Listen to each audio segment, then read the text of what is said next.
Okey. Korang jangan pelik, ni cili padi warna putih, kemudian yang merah.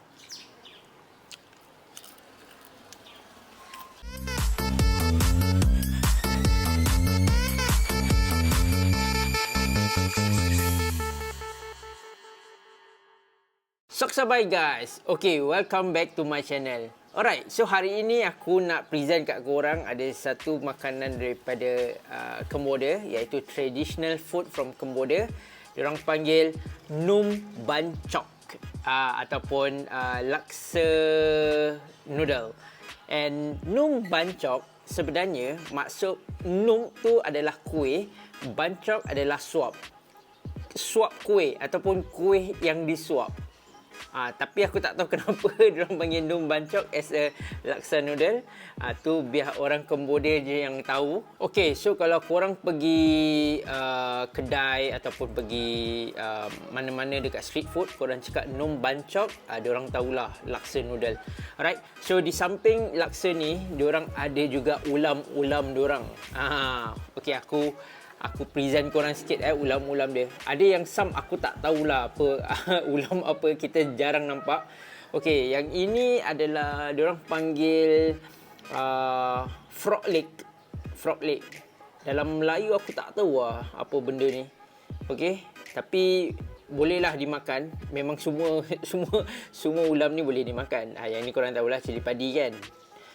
And ini adalah daun, diorang panggil daun sour-sour, daun masam-masam sikit.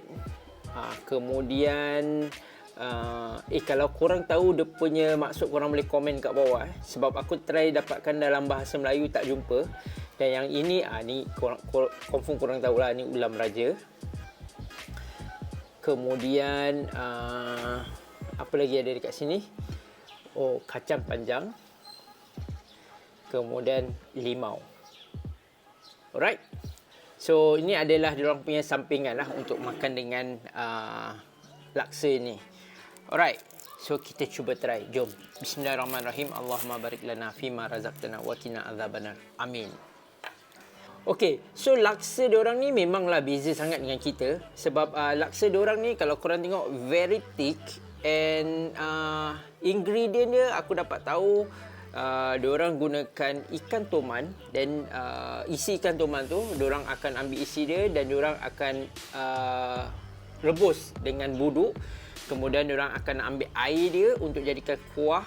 Dan diorang akan ambil ikan dia untuk dimasak sekali dengan bahan-bahan laksa, iaitu dengan serai lah, macam biasalah, serai, lengkuas, kemudian sebagainya. Diorang tumis dan kemudian diorang letak ikan tersebut. Dan juga dan last sekali diorang letak kuah ikan yang dah direbus dengan buduk tadi. Alright, so hasilnya jadilah macam gini. Dan diorang letak kacang sikit. Mana kacang? Right, so ada kacang sikit kat sini. Right. So cara diorang punya penyediaan, diorang akan letak sayur-sayur dekat bawah. Kemudian diorang akan letak mi, baru letak kuah. Macam kita kan terbalik kan, kita letak sayur, kita letak noodle, kita letak sayur, kemudian kita letak kuah. Diorang letak sayur dekat bawah, kemudian letak noodle, lepas tu baru letak kuah dekat atas. So ada di samping ni diorang ada own sayur. So kalau korang nak makan laksa ni, tak nak makan dengan ulam-ulam pun okey juga kan. So untuk laksa ni diorang dah ada diorang punya own sayur-sayur. Macam kita kan ada tauge, laksa, habis tu timun. Diorang pun lebih kurang, diorang ada timun, kemudian ada tauge. Alright. Tapi bezanya diorang dekat sini ada, kalau yang kecil-kecil ni ialah jantung pisang. Kemudian diorang ada water lily. Dia lebih dia macam lotus punya steam tu. Diorang akan potong kecil-kecil, kemudian diorang akan jadikan sayur untuk laksa ni. Alright. Itu saja. Okey. Kemudian diorang letaklah banyak mi dekat atas ni. Okey, beza laksa yang kita nampak sekarang ni, diorang tak, dekat sini diorang jarang pakai sambal macam kita. Laksa ada sambal, nasi lemak ada sambal, semuanya ada sambal kan. So untuk dekat sini, kalau untuk nak pedaskan makan, korang gunakan cili padi lah. Cili padi diorang bagi sebiji-sebiji gini, dan korang akan makan, dan korang akan just makan begitu sajalah untuk dapatkan kepedasan untuk makanan sesuatu. Sebab orang dekat sini, dia orang tak makan pedas sangat. Dia orang ada yang makan pedas, tapi majority tak makan pedas. So dia orang dianggap macam dia orang punya makan a bit plain lah dekat sini. Alright, so kita cuba try. Bismillah, first bite. Okay, bismillahirrahmanirrahim. Banyak ni.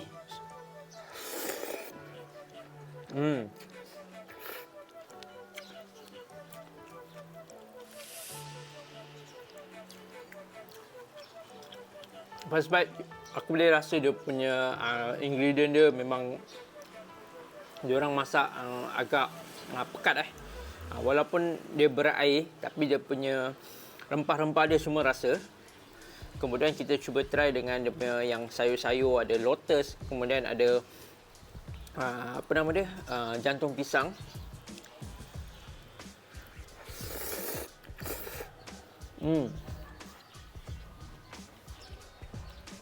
Nice one.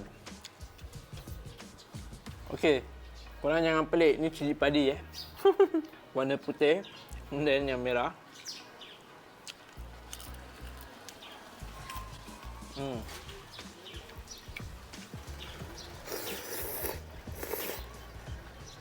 Okey, kalau kita selalu dekat Singapura, ialah ada some laksa, ada udang, ada fish cake, kemudian ada macam-macam lah binatang kadang kita letak dekat dalam laksa kita kan. Tapi dekat sini memang purely laksa dengan sayur. Itu memang cara makanan diorang kat sini lah. Right. So memang kita dapat perbezaan sana dengan sini. So kalau korang datang sini, korang nak minta fish cake ke udang ke, jarang. Diorang akan masak udang, memang khas untuk resepi udang saja. Diorang jarang campurkan benda tu dengan noodle-noodle macam ni. So terasa dia punya kuah, kemudian ada rasa kacang-kacang sebab diorang grind halus sikit. Sedap.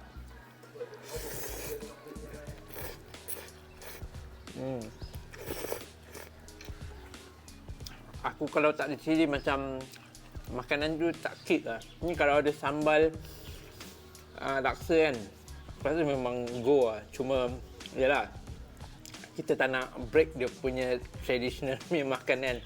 So kita cuba try yang macam gini saja.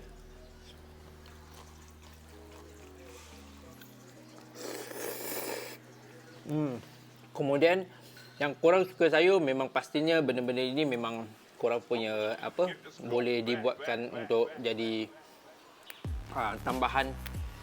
Ni diorang punya fish cake lah, ataupun udang-udang yang selalu kita tambah-tambah dekat dalam makanan. Tapi diorang punya tambahan, inilah diorang punya tambahan.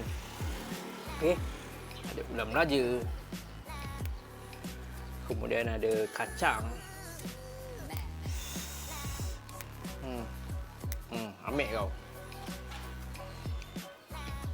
Okay.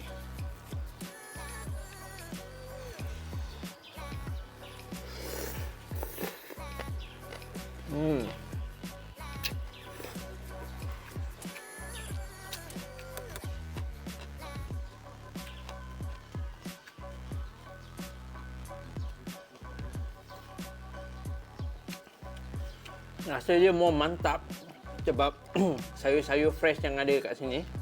Alright.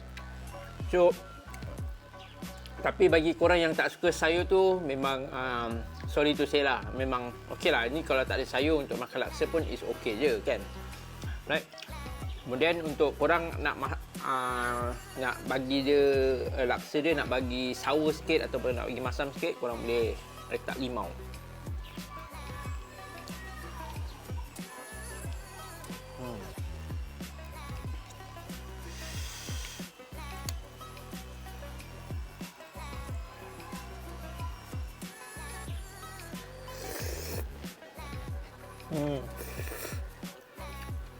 So basically makanan dekat sini memang diorang kebanyakan makan sayur-sayur. Okey, kita kalau dekat Singapura jantung pisang normally masak lemak saja dan masak lemak, kemudian ada masak beberapa lauk saja. Dekat sini jantung pisang memang famous sebab tapi diorang akan buat macam sayur lah ataupun ulam, diorang akan potong halus-halus kemudian masukkan dekat dalam makanan diorang.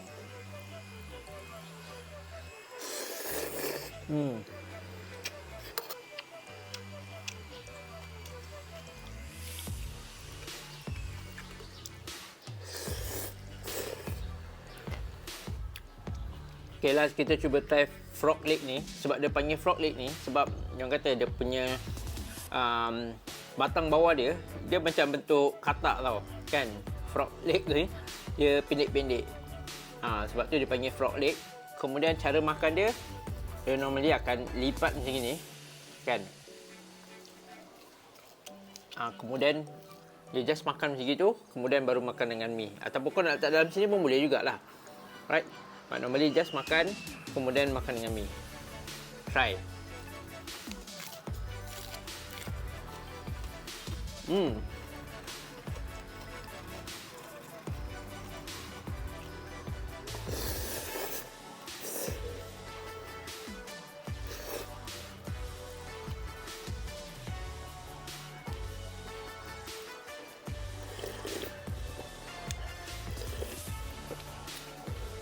Kena dengan kuah dia memang sesuai dengan sayur-sayur ni lah.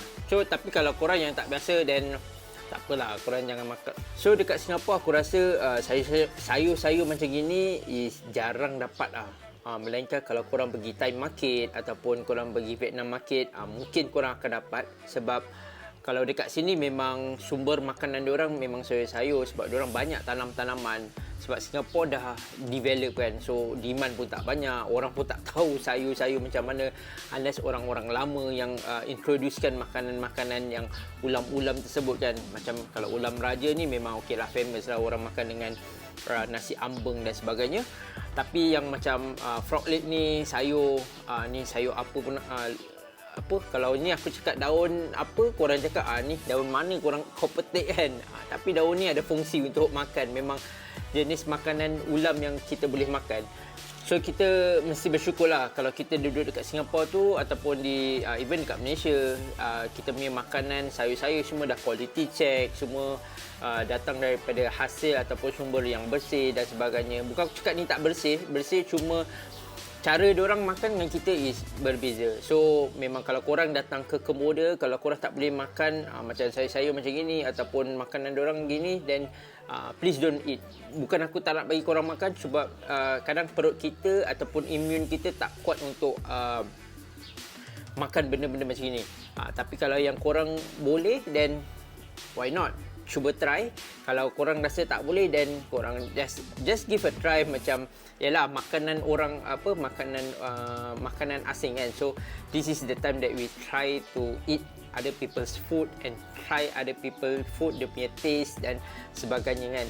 Sebab bila kita dah balik ke negeri kita tak akan rasa benda-benda macam ni. Tak akan sama kalau kita buat sendiri ataupun tak akan sama kalau kita cari yang dekat Singapura kan. This Nam Bancok is one of the signature dish juga dekat Cambodia. So kalau korang head down to Cambodia, korang boleh cari dekat mana-mana street food ataupun dekat restoran even ada jual Nam Bancok ataupun laksa noodle. Alright, so aku rasa itu saja daripada aku. InsyaAllah aku nak habiskan ni makan. Kalau korang ada makanan-makanan yang aku nak cuba try ataupun korang nak tengok aku makan dekat Cambodia ni, korang boleh komen kat bawah ni. So aku boleh cuba try cari dan aku buat video untuk korang. Alright, itu saja daripada aku. Thank you for watching. Thank you for like and subscribe. See you in the next video. Assalamualaikum warahmatullahi wabarakatuh. Peace.